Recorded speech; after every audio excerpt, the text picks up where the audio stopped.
Dictation 110 शब्द प्रति minute start होगा 5 सेकंड बाद।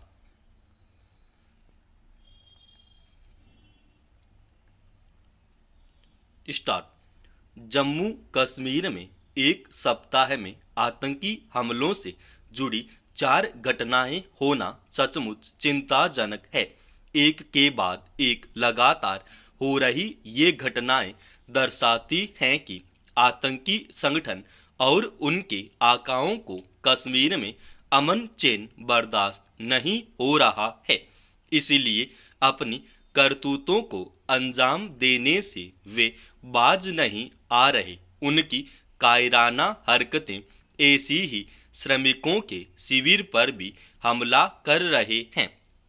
ताजा घटनाक्रम में आतंकियों ने सेना के वाहन को ही निशाना बनाया, जिसमें सेना के 3 जवान शहीद हो गए और 2 पोर्टर मारे गए। घटनाओं के परिदृश्य में यह साफ है कि कश्मीर में अनुच्छेद 370 हटने के बाद जम्मू कश्मीर में अमन चैन लौटने से आतंकी बौखलाए हुए हैं। ताजा विधानसभा चुनावों में जन भागीदारी से उपजा माहौल, इलाके में लगातार बढ़ रहा पर्यटन और पर्यटक उन्हें फूटी आंख नहीं सुहा रहे। यही वजह है कि इस बार के हमले गुलमर्ग और बूटा पाथरी जैसे इलाकों में किए गए हैं।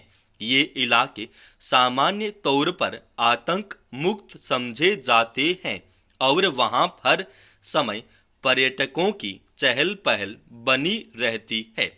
जम्मू कश्मीर में इन हमलों ने एक बार फिर पाकिस्तान के नापाक इरादों की ओर संकेत किया है। भले ही एक सप्ताह पूर्व वह हमारे विदेश मंत्री की राह में पलक पांवड़े बिछाता दिखा हो और उसके मौजूदा प्रधानमंत्री शहबाज शरीफ व पूर्व प्रधानमंत्री नवाज शरीफ भारत की ओर दोस्ती का हाथ बढ़ाते नजर आए हों। उन्होंने ऐसे वक्तव्य भी दिए जिनमें कहीं न कहीं यह स्वीकारोक्ति थी कि वे गलत राह पर थे। लेकिन विदेश मंत्री के लौटने के एक सप्ताह में जम्मू कश्मीर की शांति भंग करने की कोशिशों से साबित हो गया है कि पाकिस्तान की कथनी और करनी में अंतर है और वह कभी नहीं सुधरने वाला। उसकी ऐसी ही प्रवृत्ति पहले भी कई बार सामने आ चुकी है। इन आतंकी हमलों में पाकिस्तान सरकार की लिप्तता भले ही जाहिर तौर पर न हो, लेकिन इसमें कोई संशय नहीं है कि सह उसी की है और ये आतंकी उसी के पाले हुए हैं। दोस्ती करने के लिए यह सुनिश्चित करना भी जरूरी है कि पाकिस्तान के कथित नॉन स्टेट एक्टर भी भारत के खिलाफ कोई षड्यंत्र न रचे। पाकिस्तान ने भारत के विदेश मंत्री जयशंकर की इस नसीहत का मान भी नहीं रखा कि आतंक और मित्रता एक साथ नहीं चल सकते। भारत के आगामी रणनीतिक कदमों में निश्चित तौर पर पाकिस्तान को इन आतंकी हमलों का जवाब मिलेगा। आतंक के इस पहलू में चीन पर भी नजर रखनी होगी। इस तरह के संकेत सामने आ चुके हैं कि कश्मीर के मुद्दे पर चीन पाकिस्तान के साथ है। उनका आतंकियों को परोक्ष सहयोग और समर्थन है। देश को कूटनीतिक व राजनीतिक तौर पर पड़ोसी देशों के इस रवैये से भी निपटना होगा। भारत और चीन के रिश्तों में पिछले 4.5 साल से बढ़ती तल्खी नरम पड़ने के संकेतों को सुखद मानने से पहले इंतजार करना ही उचित होगा। हालांकि 2020 की गलवान घाटी की हिंसक झड़प के बाद पूर्वी लद्दाख में वास्तविक नियंत्रण रेखा LAC पर फिर पहले वाली स्थिति बहाल करने और गतिरोध समाप्त करने के लिए दोनों देशों के अधिकारियों के बीच लगातार हो रही बातचीत का अब नतीजा निकलता दिख रहा है। रिश्ते सुधारने की दिशा में हुई प्रगति पर दोनों देशों के शीर्ष नेताओं प्रधानमंत्री नरेंद्र मोदी और राष्ट्रपति जी जिनपिंग ने भी ब्रिक्स सम्मेलन के दौरान मुहर लगाकर आगे बढ़ने का मार्ग प्रशस्त कर दिया है।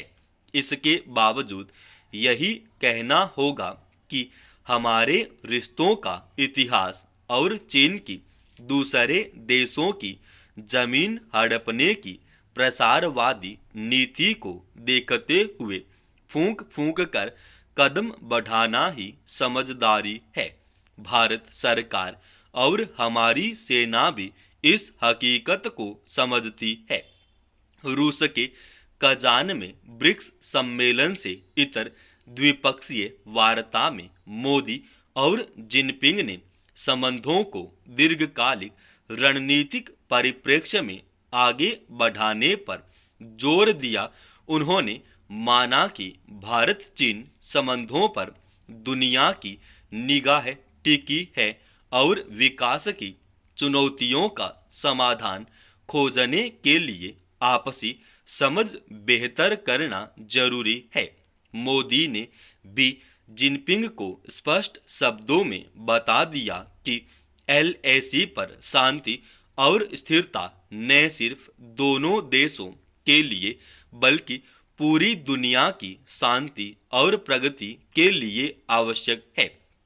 उम्मीद की जानी चाहिए कि गलवान के बाद हासिल सबक ने चीनी राष्ट्रपति की समझ को बढ़ाया होगा कि भारत अब 1962 जैसा नहीं है कि सीमा पर विवाद पैदा कर कुछ हासिल किया जा सके। अब यदि कुछ हो सकता है तो सिर्फ मजबूत रिश्तों के साथ। दुनिया के शीर्ष नेता समझने लगे हैं कि हमारा भविष्य साझी प्रगति पर ही टिका है। मोदी जिनपिंग की बातचीत में जिक्र भी हुआ है कि इतिहास भले ही युद्धों को रहा हो, भविष्य आर्थिक तरक्की से तय होना है। इसके लिए लोकतंत्र की मजबूती के साथ आपसी सहमति, सम्मान और साझेदारी जरूरी है। ब्रिक्स सम्मेलन का उद्देश्य भी आपसी समझदारी बढ़ाकर बहुध्रुवीय विश्व का निर्माण करना था। यह लक्ष्य तभी हासिल हो सकता है जब स्वार्थ से ऊपर उठ रिश्ते मजबूत किए जाएं। इसी महीने शंघाई शिखर सम्मेलन में शामिल होने के गए भारतीय विदेश मंत्री S जयशंकर का पाकिस्तान में गर्मजोशी से स्वागत और ब्रिक्स के बहाने भारत और चीन के शीर्ष नेताओं की मुलाकात को सकारात्मक कदम के तौर पर देखा जाना चाहिए। यह सिर्फ एक नई शुरुआत है। समाप्त। दोस्तों, रोजाना ऐसी एडवांस डिक्टेशन के लिए इस चैनल को आप अभी सब्सक्राइब कीजिए।